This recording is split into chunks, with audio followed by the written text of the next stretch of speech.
नमस्कार जोहार, मैं पायल त्रिवेदी और आप देख रहे हैं न्यूज झारखंड। तो चलिए जानते हैं सुबह से लेकर शाम तक की 25 मुख्य खबरों को।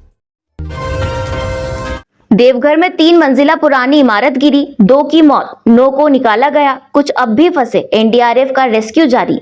झारखंड के देवघर में आज सुबह बड़ा हादसा हो गया। शहर के सीता होटल के पास 3 मंजिला मकान सुबह 5 बजे के करीब भरभराकर गिर गया। इस हादसे में 2 लोगों की मौत हो गई है, वहीं कुछ लोगों के अभी भी दबे होने की आशंका है। एनडीआरएफ की टीम रेस्क्यू में जुटी हुई है। अब तक 9 लोगों को निकाला गया है। इनमें से एक मनीष कुमार की इलाज के दौरान सदर अस्पताल में मौत हो गई, वहीं एक और शख्स ने इलाज के दौरान दम तोड़ दिया। 2 को हल्की चोटें आई है। एनडीआरएफ ने एक बच्चे को भी बचाया है। देवघर में 22 जुलाई से श्रावणी मेला शुरू होने वाला है। ऐसे में क्षेत्र के लोग इसकी तैयारी में जुटे हुए हैं। मकान मालिक सीताकांत झा ग्राउंड फ्लोर में होटल खोलना चाह रहे थे, इसलिए मकान का रेनोवेशन करा रहे थे। मकान में कल से ही काम लगा था, इससे लेकर दीवार और पिलर तोड़े जा रहे थे। वहीं क्षेत्र में लगातार हुई बारिश की वजह से नमी हो गई है। ऐसे में रेनोवेशन के दौरान मकान पुराना होने की वजह से संभल नहीं सका और आज सुबह एकदम से जमींदोज हो गया। रांची में भगवान जगन्नाथ की यात्रा, भगवान जगन्नाथ, बलभद्र और सुभद्रा ने दिए दर्शन, मंदिर पहुंचे श्रद्धालु। राजधानी रांची के प्रसिद्ध जगन्नाथ मंदिर में आज रथ यात्रा निकली। मंदिर में अहले सुबह से ही लोगों के आने का सिलसिला शुरू हुआ, जो अब तक जारी है। भगवान जगन्नाथ की यात्रा को लेकर जगन्नाथपुर मंदिर न्यास समिति की ओर से मिली जानकारी के अनुसार सुबह 4 बजे भगवान जगन्नाथ, बलभद्र और सुभद्रा की पूजन आरती हुई। इसके बाद आमजनों के लिए मंदिर भगवान जगन्नाथ, बलभद्र और सुभद्रा के दर्शन के लिए खोल दिए गए। सुबह से ही भक्तों के आने का क्रम जारी है। रथ पर विग्रह स्थापित पूजा अर्चना के बाद होगी यात्रा। आज के निर्धारित कार्यक्रम के तहत रथ यात्रा की प्रक्रिया दोपहर 2:30 बजे शुरू हुई। भगवान जगन्नाथ, बलभद्र और सुभद्रा के विग्रह को रथ पर स्थापित किया गया। इसके बाद लगभग आधे घंटे तीनों विग्रहों को श्रृंगार किया गया। इस दौरान भगवान विष्णु की लक्ष्य अर्चना रथ के पास भक्तों की ओर से किए गए पूजा अर्चना के पुष्प को भगवान जगन्नाथ के चरणों में समर्पित किया गया। वहीं जगन्नाष्टकम का पाठ किया गया। इसके बाद रस्सी बंधन कार्यक्रम के साथ रथ यात्रा शुरू हुई। कोल्हान में नक्सली बंद को लेकर रेलवे प्रशासन हाई अलर्ट पर, ट्रेनों की आवाजाही पर रखी जा रही नजर। माओवादी और नक्सली नेताओं के एनकाउंटर के विरोध में नक्सलियों के विभिन्न संगठनों ने 9 को रात 12 बजे से लेकर 10 जुलाई की रात 12 बजे तक कोल्हान प्रमंडल बंद बुलाया है। यहां सबसे ज्यादा नक्सलियों के खिलाफ पुलिस की ओर से कार्रवाई की गई है। यही वजह है कि नक्सलियों की रेड जोन से गुजरने वाली ट्रेनों की आवाजाही पर नजर रखी जा रही है। 9 से 10 जुलाई की रात तक नक्सलियों के इस ऐलान से ट्रेनों की रफ्तार कम करने को कहा गया है। मुंबई, दिल्ली, कोलकाता समेत अन्य स्थानों की ओर जाने वाली एक्सप्रेस ट्रेनों में सुरक्षा के व्यापक इंतजाम रहेंगे। ट्रेनों को स्कॉट कर चलाने को कहा गया है। चक्रधरपुर रेल मंडल के उग्रवाद प्रभावित माने जाने वाले सेक्शन में भी ट्रेनों की स्पीड कम कर दी गई है। नाले में मिले भाई बहन के शव, बच्चों की मां के साथ 10 माह का एक और भाई भी लापता। गिरिडीह जिले के पीरटांड थाना क्षेत्र में एक नाले में भाई बहन का शव मिला है। शव रविवार की सुबह मिले, जिसके बाद इलाके में सनसनी फैल गई। बाद में मृतकों की पहचान बिशनपुर पंचायत की धावाटांड निवासी सुखलाल सोरेन की 10 वर्षीय पुत्री राधिका कुमारी और 7 वर्षीय सचिन सोरेन के रूप में हुई है। इस बीच ग्रामीणों का कहना है कि दोनों मृतकों की मां और 10 माह का भाई भी लापता है। वे दोनों की तलाश कर रहे हैं। मामले की सूचना मिलने पर पीरटांड थाना पुलिस पहुंची और दोनों के शव को कब्जे में ले लिया। उधर मृतक के मामा महावीर हांसदा ने बताया कि उसकी बहन और बहनोई के बीच मामूली बात को लेकर विवाद हुआ था। इसी विवाद में शुक्रवार की रात उसकी बहन बच्चों को लेकर चली गई थी। इस बीच शनिवार की देर शाम 2 बच्चों का शव नाले में मिला, जबकि उसकी बहन और एक भांजा अभी भी लापता है। वहीं मृतक के पिता का कहना है कि वह यह नहीं बता सकते कि उनकी पत्नी घर से क्यों चली गई, जबकि पीरटांड थाने की पुलिस का कहना है कि 2 बच्चों के शव मिले हैं। बच्चों की मां और एक भाई लापता है, जिनकी तलाश की जा रही है। विश्वास मत हासिल करने के बाद कल ही मंत्रिमंडल विस्तार कर सकते हैं मुख्यमंत्री हेमंत। मुख्यमंत्री हेमंत सोरेन 8 जुलाई को होने वाले झारखंड विधानसभा के विशेष सत्र में विशेष विश्वास मत पेश करेंगे। वहीं बहुमत हासिल करने के बाद सीएम हेमंत कैबिनेट का विस्तार कल ही कर सकते हैं। चर्चा है कि शाम में हेमंत सरकार के मंत्रिमंडल का विस्तार किया जा सकता है। सदन की कार्यवाही दोपहर 2 बजे तक चलेगी। बता दें कि पहले कैबिनेट विस्तार के लिए 9 जुलाई की तिथि निर्धारित की गई थी, लेकिन अब चर्चा है कि हेमंत सरकार का विस्तार कल ही हो सकता है। अब तक मिली जानकारी के अनुसार हेमंत कैबिनेट में चंपाई सोरेन मंत्रिमंडल के सभी मंत्री शामिल होंगे। हालांकि चंपाई सोरेन हेमंत कैबिनेट में होंगे या नहीं, यह अभी तक स्पष्ट नहीं है। अगर चंपाई सोरेन होंगे तो उन्हें कौन सा विभाग दिया जाएगा, इस बारे में भी अभी तक कोई जानकारी नहीं है। आधी रात को सलमान खान के साथ मनाया जन्मदिन, साक्षी ने छुए पैर। भारतीय क्रिकेट टीम के पूर्व कप्तान महेंद्र सिंह धोनी आज 43 साल के हो गए हैं। सोशल मीडिया पर थाला को जन्मदिन की शुभकामनाओं की बाढ़ आ गई है। माही ने आधी रात को अपना बर्थडे केक काटा। जन्मदिन के खास मौके पर माही और साक्षी का एक खास वीडियो वायरल हो रहा है। इस वीडियो में कैप्टन कूल केक काटते नजर आ रहे हैं और इसके बाद पत्नी उनके पैर छूकर आशीर्वाद लेती दिखी। दरअसल साक्षी ने धोनी के जन्मदिन समारोह का एक वीडियो शेयर किया जिसमें बर्थडे बॉय केक काटते हैं और सबसे पहले अपनी पत्नी को उसका टुकड़ा खिलाते हैं। इस दौरान जिस बात ने सभी का ध्यान खींचा वह थी साक्षी का अपने पति के पैर छूना, जो इस जोड़े का दिलचस्प प्यार भारी केमिस्ट्री की झलक दिखता है। झारखंड में 2 चरणों में हो सकते हैं विधानसभा चुनाव। झारखंड में विधानसभा चुनाव 2024 2 चरणों में हो सकता है। अक्टूबर तक ही सारी प्रक्रिया भी पूरी कर ली जा सकती है। झारखंड से मुख्य निर्वाचन पदाधिकारी कार्यालय से भारत निर्वाचन आयोग को प्रस्ताव भेजने की तैयारी की जा रही है। 2 या अधिकतम 3 चरणों में ही चुनाव कराए जाने के प्रस्ताव भेजा जाएगा। झारखंड के अलावा जम्मू कश्मीर, महाराष्ट्र और हरियाणा में विधानसभा चुनाव होने हैं। बता दें कि झारखंड में लोकसभा चुनाव 2024 के दौरान किसी भी प्रकार की अप्रिय घटना या नक्सली वारदात नहीं हुई और शांतिपूर्ण तरीके से मतदान हुआ। इसे देखते हुए झारखंड में 2 या अधिकतम 3 चरणों में चुनाव कराने की तैयारी चल रही है। संभावना जताई जा रही है कि भारत निर्वाचन आयोग इस आधार पर झारखंड के प्रस्ताव पर मुहर लगा सकता है। झारखंड में फील्ड वर्कर के लिए बम्पर वैकेंसी, 510 पदों पर होगी नियुक्ति। झारखंड कर्मचारी चयन आयोग की तरफ से फील्ड वर्कर के लिए बम्पर वैकेंसी निकाली गई है, जिसके तहत कुल 510 पदों पर नियुक्ति की जाएगी। इस भर्ती को स्वास्थ्य एवं चिकित्सा शिक्षा एवं परिवार कल्याण विभाग के द्वारा कराया जाएगा। ऐसे में जाने क्या है आवेदन की प्रक्रिया और इस परीक्षा से जुड़ी अन्य जानकारियां।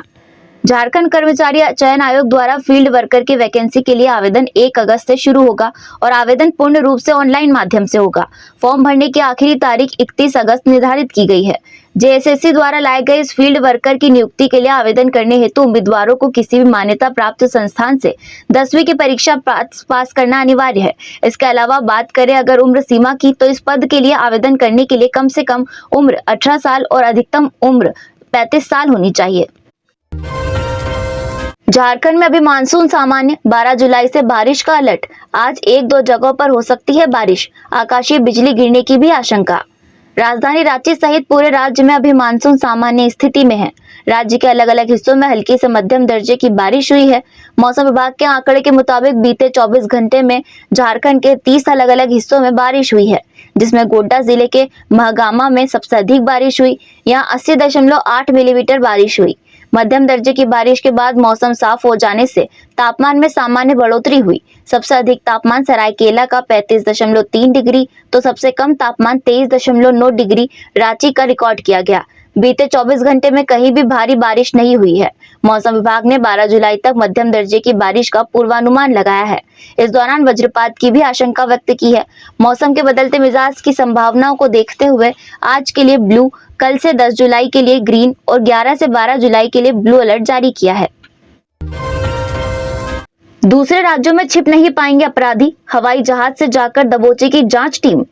गृह, कारा व आपदा प्रबंधन विभाग ने अपराध पर नियंत्रण, अपराधियों की गिरफ्तारी, उन्हें सजा दिलाने और व्यापक न्यायहित में समय की बचत के लिए हवाई यात्रा की सुविधा उपलब्ध कराने का प्रस्ताव दिया था।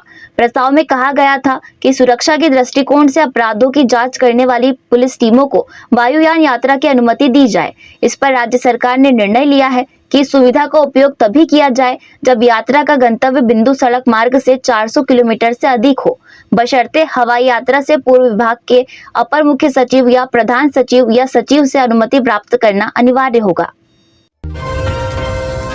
राज्य भर के मनरेगा कर्मियों की समस्याओं को लेकर कल आयुक्त करेंगी बैठक। राज्य भर के मनरेगा कर्मियों की लंबित मांगों और समस्याओं को लेकर 8 जुलाई सोमवार को मनरेगा आयुक्त समीक्षा बैठक करेगी। ग्रामीण विकास विभाग में इस संबंध में विभाग के पदाधिकारी के अलावा झारखंड राज्य मनरेगा कर्मचारी संघ के पदाधिकारी को भी आमंत्रित किया है। संघ के उपाध्यक्ष महेश सोरेन ने बताया कि सेवा नियमितीकरण सहित अन्य मांगों को लेकर बैठक में अपनी बातें रखेंगे। मनरेगा आयुक्त के द्वारा आहूत बैठक के पूर्व कर्मचारी संघ ने आज रविवार को सभी संविदा कर्मी संगठनों के साथ बैठक भी बुलाई है। प्रेस क्लब सभागार में आयोजित बैठक में लिए जाएंगे। उन्होंने बताया कि अगर उनके लंबित मांगों को पूरा नहीं किया गया तो आंदोलन की भी रणनीति तय की जाएगी। क्या हेमंत सोरेन पत्नी कल्पना सोरेन को बनाएंगे मंत्री? 6-4-1 का फॉर्मूला तैयार। झारखंड में हेमंत सोरेन सरकार का मंत्रिमंडल विस्तार विधानसभा में फ्लोर टेस्ट के बाद हो सकता है। इसी के साथ झारखंड में मंत्री बनने वालों की नाम पर भी चर्चा तेज हो गई है। झारखंड के सियासी गलियारे में इस बार हेमंत सोरेन की पत्नी व गांडेय विधायक कल्पना सोरेन को भी मंत्री बनाए जाने की चर्चा काफी जोरों में है।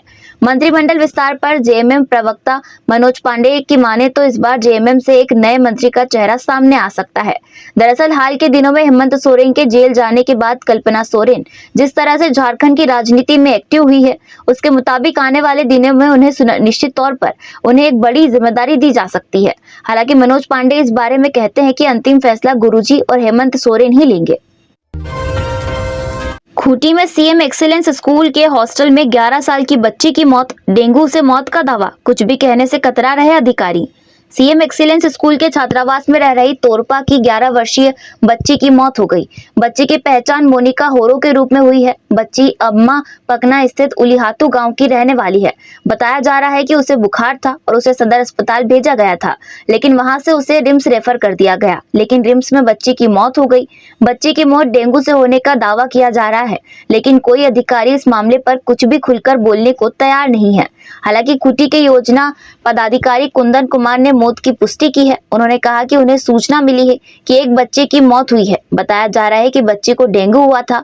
खेल पदाधिकारी प्रवीण कुमार ने कहा कि उन्हें मामले की कोई जानकारी नहीं है। शिक्षा पदाधिकारी ने कहा कि उन्हें सूचना मिली है कि एक बच्चे की मौत हुई है, लेकिन इसके पीछे का कारण पता नहीं चल पाया है। रांची के आसपास जमीन और मकान 1 अगस्त से महंगे। जमीन एवं मकान 1 अगस्त से महंगे हो जाएंगे। जमीन की सरकारी कीमत में 5 से 10% तक की बढ़ोतरी होने की संभावना है। रांची नगर निगम से सटे ग्रामीण इलाकों में जमीन की कीमत में सबसे अधिक 10% तक की बढ़ोतरी होने की उम्मीद है।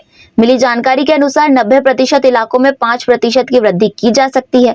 इसके अलावा शेष 10% इलाकों में 10% की बढ़ोतरी की तैयारी है।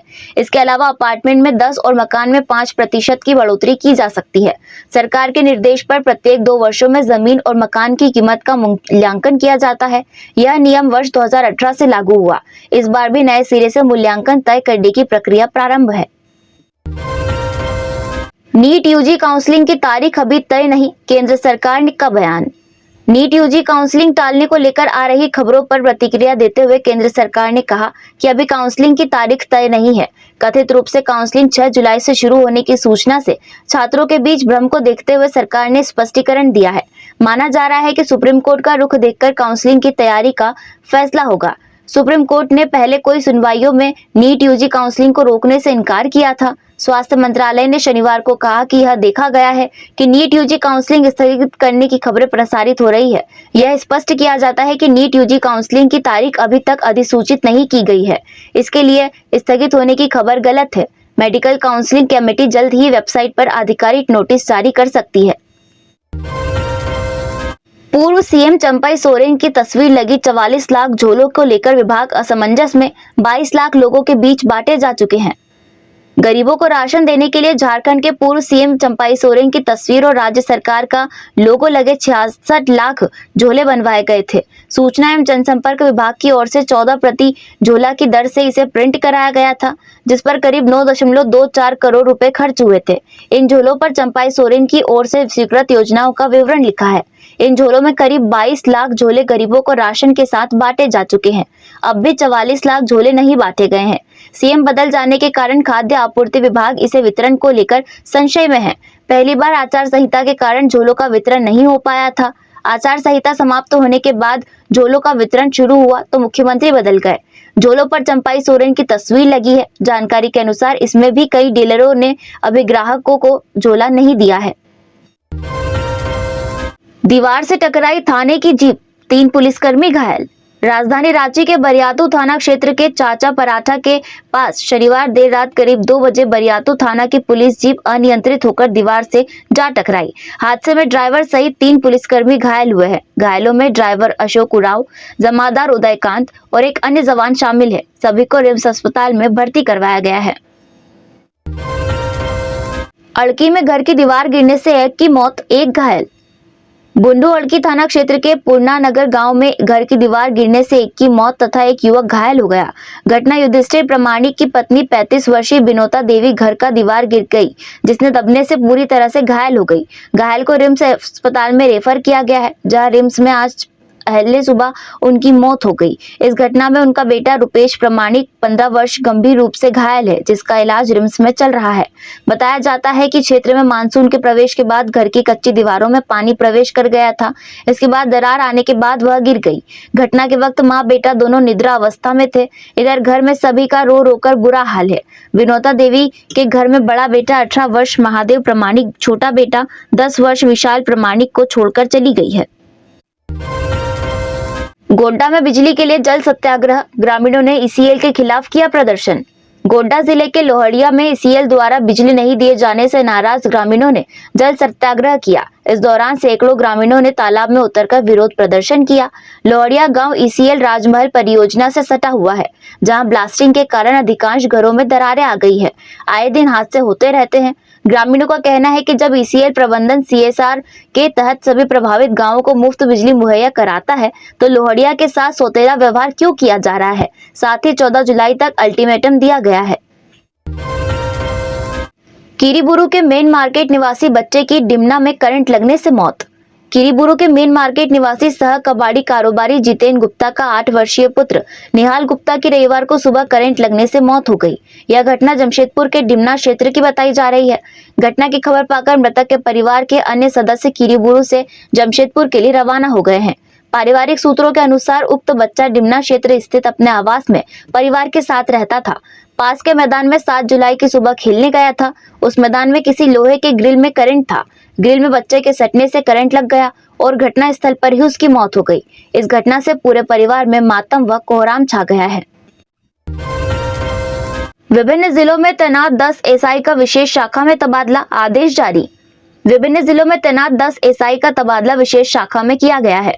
डीजीपी के आदेश पर डीआईजी कार्मिक ने इससे संबंधित आदेश जारी कर दिया है। विशेष शाखा के अनुरोध के आलोक में समन्वयक विचोरपरांत यह तबादला किया गया है।